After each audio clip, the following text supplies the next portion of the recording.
Merong chicks sa kabilang line. Ay, chicks ba ito? Lalaki ito? Ian ang pangalan. Alamin ko ha kung siya isang halamang dagat. Hello, Ian! Hello? Isa ka bang halamang dagat? Hindi po. Hindi. Ano ka? Lalaki. We. Oo nga. Alright, Ian! Yes. Basta buhay? Okay naman po, kaso maghihingi po ng advice tungkol sa girlfriend ko. O, teka lang ha, may nag-picture dito, ginawa kong background, oh. Oo. Kailangan mag-post mag-background.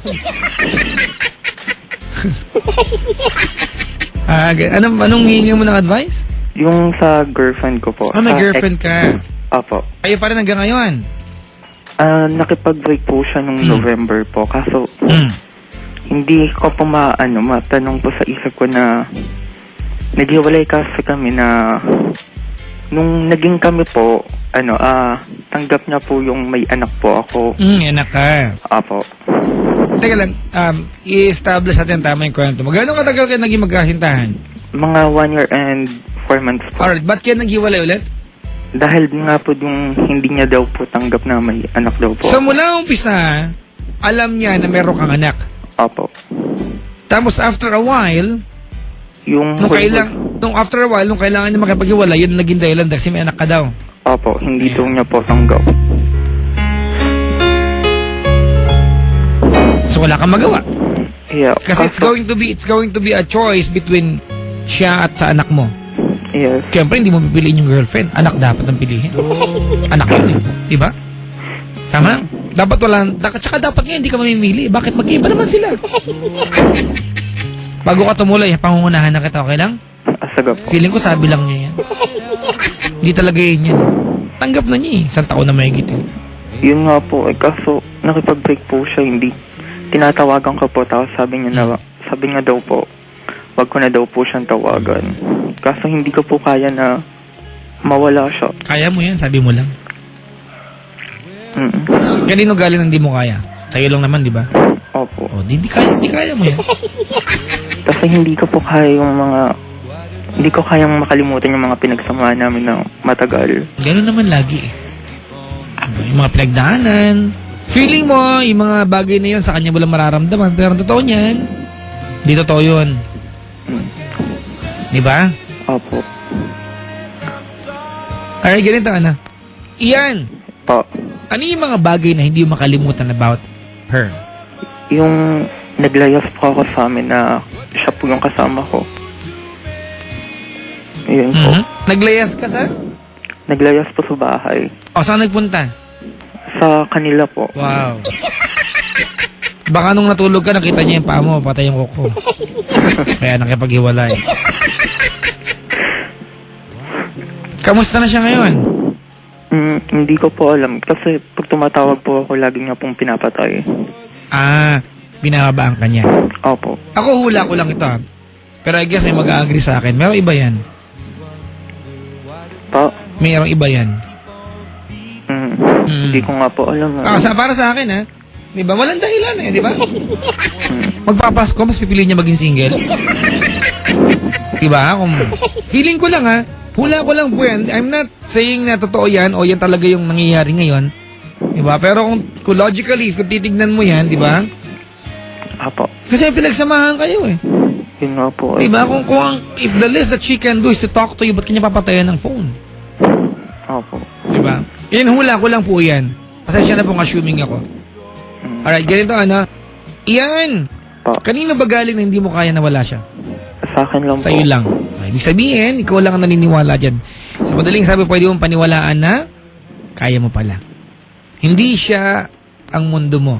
Maliit na bahagi lang siya ng malaking mundo mo. Opo. Alright?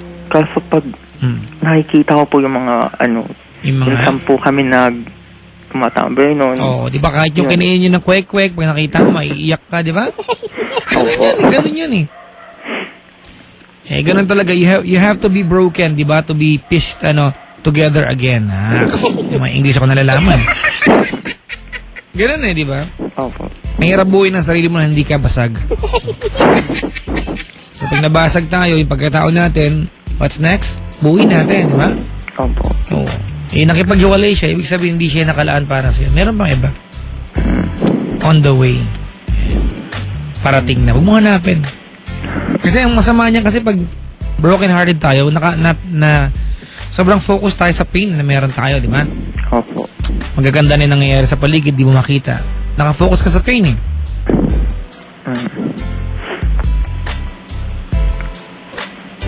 Before ako tumuloy, kung nakikilig siya, Po? kung nakaantabay siya. Siguro it's just about time na may mga natitira ka pa diyang pagmamahal sa kanya. Sabihin mo na. Let's say sorry sa kanya sa mga bagay na nagawa mo.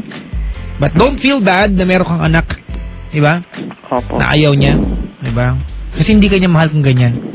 Pag mahal ka ng tao, love me, love my dog. Diba? Mahal ka niya, kahit alipungan sa paa mo, mahal dapat niya. Kasi yan ang kabuuan ng pagkatao mo eh. Anak na ang pinag-uusapan dito. Kabuuan ng pagkatao mo yan, anak mo. Diba? So kung mahal ka niya, dapat mahal niya anak mo. Kung issue niya yung anak mo, ibig sabihin hindi ka niya talaga mahal. Diba? Opo. Ganun yun. Alright. Kung nakaantabay siya, ano pangalan niya? May May Agustin. Agustin. Yes. Kaano itong direct bong? Baka mag-text yung direct. Taga saan ba si May? Taga Cagayan po, kaso... Ilocana. Opo, kaso nasa ano po siya ngayon. Nakatakatikong ko na kung saan. Sampalok po. Sampalok. Opo. Sige, dali. Kwento. Anong gusto mo sabihin sa kanya? Say sorry, say thank you, and say goodbye. Go ahead. May, kung nakikinig ka man, mahal na mahal pa rin kita. Sana na kahit wala ako sa'yo, sana mag-ingat ka lagi. At sorry sa mga nagawa ko sa'yo. Kung ano man yun. Nandito lang ako kahit hindi na tayo. At maghihintay ako kung hanggang kaya ko. Mahal na mahal kita, May.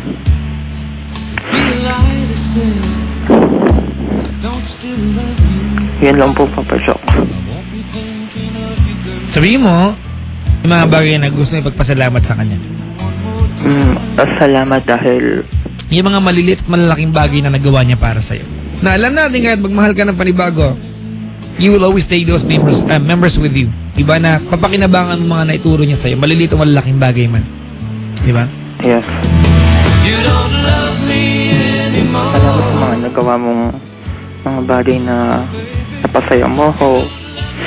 Tsaka yung nag-lesa ka sa amin, kasama kita. Salamat sa mga suporta na mga binigay mo din sa akin. Hindi ko makakalimutan yun.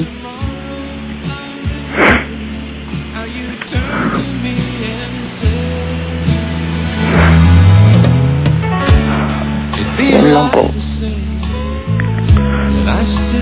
Alright. Yan. Po. I can only imagine yung pain na pinagdadaanan mo ngayon. Siyempre mahirap, diba? Opo. Pag binigay, sabi nga nila, ironically, the person that you will love the most will be the same person who will hurt you the most. Diba? Opo. Sa kanya ka pinaka-affected eh. Pag nasaktan tayo, isipin natin, kaya tayo umiiyak kasi nagmahal tayo ng tama. Opo. Diba? Kasi kung di ka nagmahal ng tama, hindi ka na masaktan eh. At dapat ganun lagi. Every time na we fall in love, dapat magmahal tayo ng tama. Eksakto. Alright? Opo. So, kumbaga, alam natin na mahirap mong maintindihan yung benefit ng pag-iyak mo ngayon. Alam natin na mahirap mong maintindihan yung advantages, di ba, ng pag-iyak mo ngayon. Pero, kumbaga, ito yung kumbaga, growing process to mga kaibigan. Yung mga panahon umiiyak tayo, we are rebuilding ourselves. Pag umiiyak tayo, we are discovering, di ba, sa sarili natin na pag nasaktan pala tayo, we have ways to cope up. Di ba? Hindi mo makikita kanya kasi you are in pain. But eventually, pag lumipas ng ang iyakan, pag lumipas ng panahon, you will tell yourself it was just another day. Alright? Opo. May gusto ka pang sabihin sa kanya? Wala na po. Yun lang po. Maraming salamat sa pagtawag. Okay. Thank you po, Papa Shock. Salamat! Okay. Thank you po. Ayan. Si Ian, mga kaibigan ng Muntinlupa. Nakakalungkot. Oh my God! Magpapasko tsaka pa naiwan.